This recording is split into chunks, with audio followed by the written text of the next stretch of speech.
Lift up. Chalk Talk back again. How's everyone doing? Episode 19. Today we're going to talk about variety. What is not enough? What is too much? And everything in between. As always, we're here with Edward and Rob. Hello. Here we go. So we left off the last episode defining, or in other words, answering. Did you find it? No. Sorry, I'm super distracted because you're picking the hell out of your nose. Oh my god. So we talked about in the last episode, episode 18, on this paper by John Kiley called Periodization Paradigms in the 21st Century, Evidence-Led or Tradition-Driven. When we went into this, we began this discussion asking, what is it that gets people stronger? Is it that they follow this strict periodization structure? Or is it that this structure represents a form of or a degree of variation in training that they're not used to? So like say someone's new, they've never really trained with a training program before, they kind of just came into the gym and did whatever they felt like doing that day. You take someone from that paradigm to, I train 3 weeks of volume and then I deload a week, and then I come in on these given days every single week and I do these specific movements. So it's like going from this more chaotic training to more structured training. And that movement from one to the other represents this introduction of variation into their training. So what we're going to go into today is, as Zac introduced, how much training or how much variation in training is enough, how much is too much, and what are the different contexts in which we can apply variation through the experience level of athletes that come into our gym. And of course, at Chalk It Up, we're going to talk through the lens of powerlifters, but we can also think of this through any sort of sport, be it football players, basketball players, little league, baseball players, whichever sport. Yep. And let's first begin by discussing what are the different experience levels of athletes that will come into our gym. And let's go from beginner to advanced. Well, I'll start us off with beginner. Your beginner is kind of self-explanatory. A beginner is going to be someone who's either brand new to a gym or has never had a structured style in the gym, might not know the main 3 big lifts or 4 big lifts, someone who's looking for some guidance, someone who really doesn't have a foundation on technique. That would be your beginner style athlete. That's pretty accurate. And one of the things that we must acknowledge is that we can think of their experience as their training age.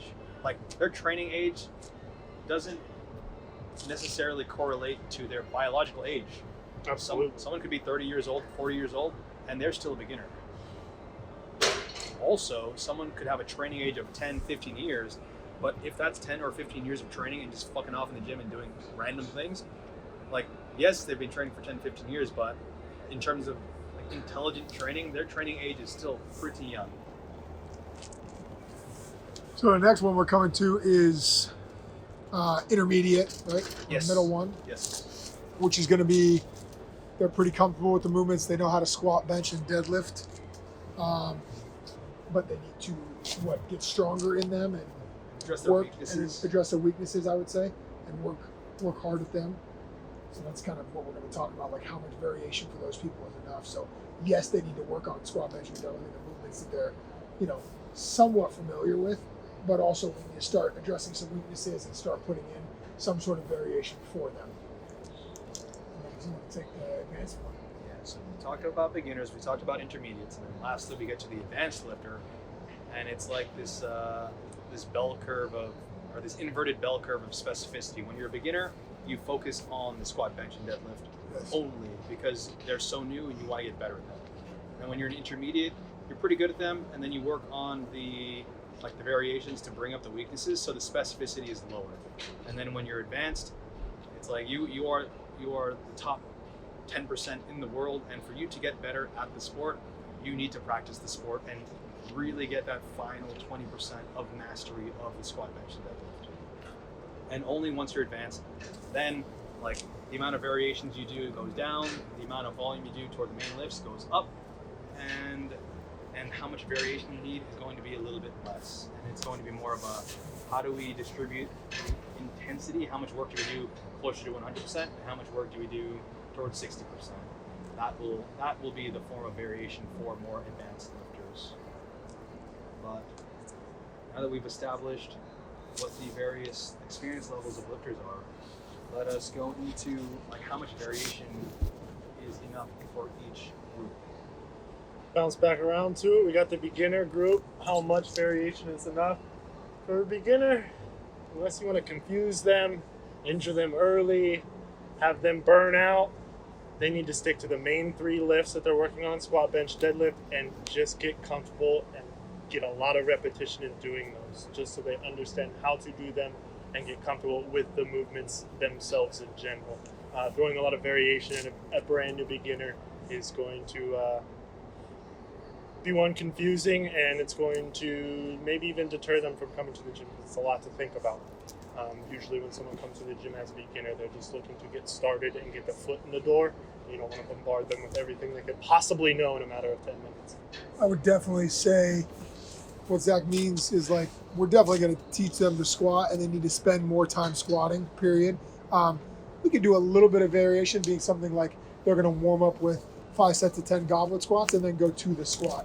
But we're not going to get crazy and stretch all these, a bunch of different things with the beginner, getting into like bands and chains and jumps and this and that. And the beginner's not going to need much of that. They really need to focus on the movement that they're trying to get better at. Absolutely. There's no, specific speed work or, 2-second pauses or Safety squat bar, safety specialty squat bar. bar, whatever. And so yeah, that would be the amount of variety I would use for a beginner on the lighter end of things. Intermediate, we're going to still be working on the movements for sure. But now I would kind of put into play where we're going to be, spending more time doing some pause squats. Maybe we'll dabble in some, this is going to be athlete specific, obviously, but maybe we'll dabble in some front squats, some deadlifts from a block, maybe something like that. I wouldn't get too crazy with it, depending on the athlete's skill at intermediate. But I would definitely start putting a good amount of accessory work in there, and then some variations of the compound movement. Yeah, and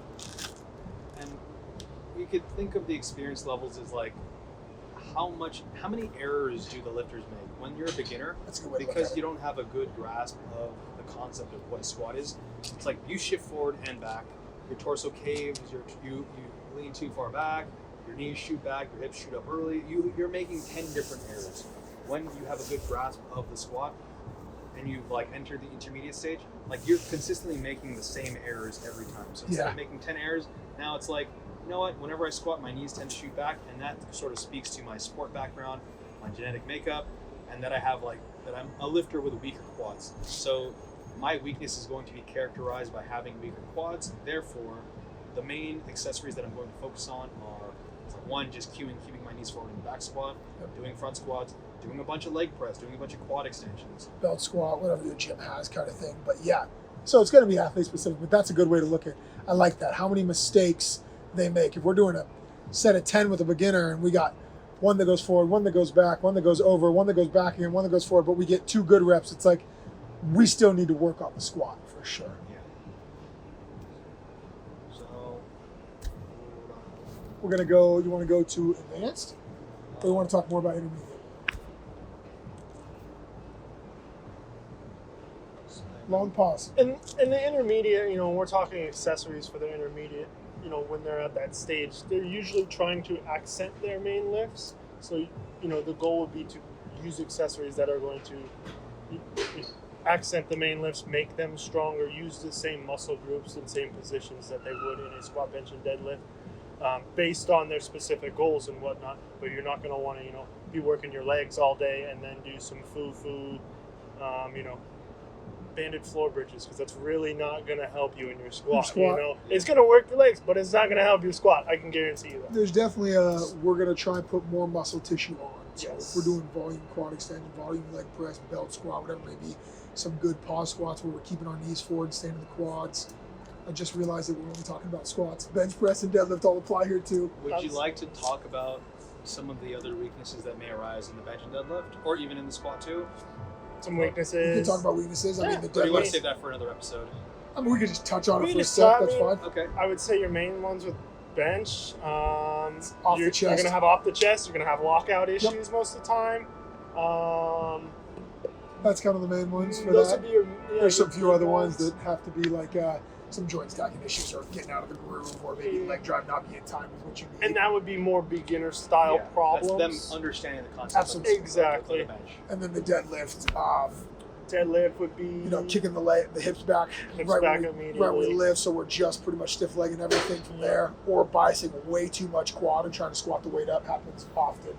Or like getting lumbar rounding. Yeah, aside from lumbar just the back rounding, or Or letting the shoulders pull forward because we don't have lat tightness. Exactly, lat tightness, protecting the Which armpit. comes common with like the giant yank off the ground as fast as we can. Absolutely. So there's countless little things.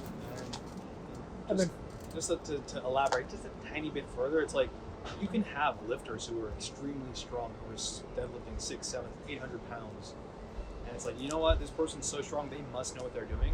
But they may be lacking the fundamental understanding that a beginner may have by the end of like them getting coaching. So like some people get really strong by accident, and like they have no idea of what it means to keep their back tight or to keep their hips in a tight start position, or to like to do a hip hinge when they're deadlifting versus this thing where it's like a gumby bendy thing where they stand up straight and it's like, oh, I locked it out, therefore it's a deadlift, versus, oh, you know what, it's a hip hinge and that is what's going to allow my deadlift to progress better long term.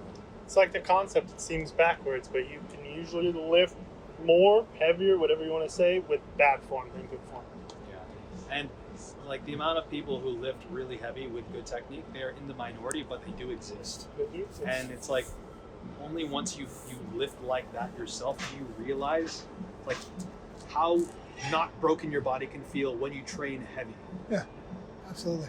Whereas something that I've personally noticed is that people who are really strong but who are missing key like big picture ideas in the squat, in the bench, and deadlift, like their bodies tend to not be like distributing force in such a way where like everything feels pretty good. Like they all have these sort of nagging aches and pains, which does come with heavy lifting, but it's like we can mitigate that by distributing forces a little more intelligently, a little more efficiently. Absolutely. We want to touch on advanced a little bit. Yeah. And then, so when you're advanced, another thing we can think of powerlifting as is it's like we have weight classes in powerlifting, and these weight classes. I mean, there's only one. It's super heavyweight, but Yeah. it's fine. You can continue to talk. In which case, how much muscle you can put on is infinity. But in powerlifting, weight classes are essentially height classes in disguise, where it's like for a person to lift the most amount of weight, to be like the strongest in the world in a weight class, it's like they need to be shorter, they need to be stockier and wider, and just like pack as much muscle on their frame as possible. So if you have someone who's taller and like their bones are heavier and their organs are heavier, blah blah whatever, and you have that person go against someone who is 4 inches shorter, who has like who can fit 20 more pounds of muscle on their frame, because they don't have like their bones making up the weight, like they're going to be able to produce more force than that taller person, generally speaking. Yeah. So one of the goals in taking an athlete from beginner to intermediate, eventually to advanced, is putting as much muscle on their frame as possible to max out how much muscle that their frame can handle, and then like get really good at using all that muscle in the squat, bench, and deadlift. So You hear that, short people? yeah, There's a this win is in your here. sport. There's a win. This is our sport. So by the time a lifter is advanced, they have addressed their weaknesses as thoroughly as possible. So like knees shooting back in their squat doesn't really happen anymore because they've done so much quad work that doesn't happen. And like their backs are so strong that they can maintain torso position in squat. Their shoulders and their triceps and their chest and their back tightness and the bench press is so strong that they don't really have weaknesses in the bench. And it's more of I just need to get really, really, really, really efficient at the technique and using leg drive and the timing of the bench and like the specific techniques and the nuances of the bench to improve my bench press performance. And same thing with the deadlift. So, long-winded way of saying, for advanced lifters, how much variation they need is much, or it should be less, because like they understand the big picture ideas of the competition lifts. Their bodies are developed in such a way where those like weaknesses don't manifest anymore at high intensities, and all they really have to do is get really good at squatting, benching, and deadlifting. And from a practical standpoint, this looks more like for beginners, they probably are spending more of their year, maybe like 60 to 70 to even 80% of their year in a volume block, because they need to develop more. They need to put more muscle on their frames. When you're an advanced lifter and like you are carrying as much muscle as you need, you don't really need as many volume blocks because you have the muscle. You don't need to devote as much energy toward hypertrophy. You've done it already in like the first 5 to 10 years of your lifting. Mm-hmm. Then you spend more of your time in strength blocks, in peaking blocks. So instead of spending 80% of your year in a volume block, now it's more like 80% of your year is spent in like the more technical phase of practicing the skill of a 1 rep max in a strength block, in a peaking block. Booyah. Concluding thoughts on this? Concluding thoughts. I don't know. A big concluding thought was just be honest with yourself. Know where you're at in your training. Know what you can handle, and take things slowly. Work your way up. Don't try and hit high your first time in.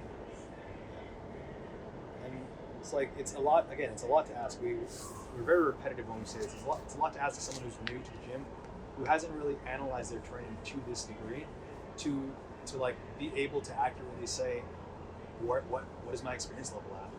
And our egos and the Dunning-Kruger effect makes us think that we are more competent than we actually are. And it really takes a harsh, almost ruthlessly honest reflection to look at yourself in the mirror and be like, you know what, my squat is, I have a really heavy squat, or a really strong squat, but my technique is honestly pretty shitty. And there are a lot of big picture things that I could work on. It's going to force me to take a step back from training for maybe 1 to 3 months, but I trust that by the end of it, like I will have a big picture idea of a squat more dialed in, and therefore I won't hit these really hard plateaus in training from like these weird conceptual things that wouldn't arise if I just spent the time as a beginner learning the lifts. That is a lot harder to do. Easier said than done. Yeah, easier said than done. It's easier to say that and then to convince a lifter who's been lifting for more than 3 years to do anything like that is damn near fucking impossible. Yeah. But if they can take that hit in performance and take a step back and work on that technique, they go a lot farther in the sport for sure, and they get a lot stronger. Absolutely. So, And as we talked about in one of the earlier episodes, like what are the components of sustainable training? If we can put a person into an environment where the people around them are training like that, it's like, yeah, they may be following block periodization, but they understand the principles that go into getting stronger. They understand the role of context, like whether the lifter is beginner, intermediate, or advanced, like how that relates to the training that they're doing, and not believing that there's just this one cookie cutter program that you give to everybody because it worked for you at one point in your training career. Like if you can have a community like that you train around, if you have coaches who understand the principles that go into strength training and are not just dogmatic about certain paradigms of training that work for them at one point, and if like they are humble enough to acknowledge that they are uncertain about what they're doing, and like it's not the periodization that is doing the thing, it may be the variation that is allowing them to get stronger, and then that you as a member of the gym, like you can accept that too. That makes everyone's like training that much more realistic. absolutely, and then everybody in the environment grows. So that's pretty great. Absolutely. All right, Zach, take us away, man. That's about it for this episode, guys. Episode 19, variety. What's too much? What's not enough? Hope you guys enjoyed. See you next time. See you next time. 19 minutes.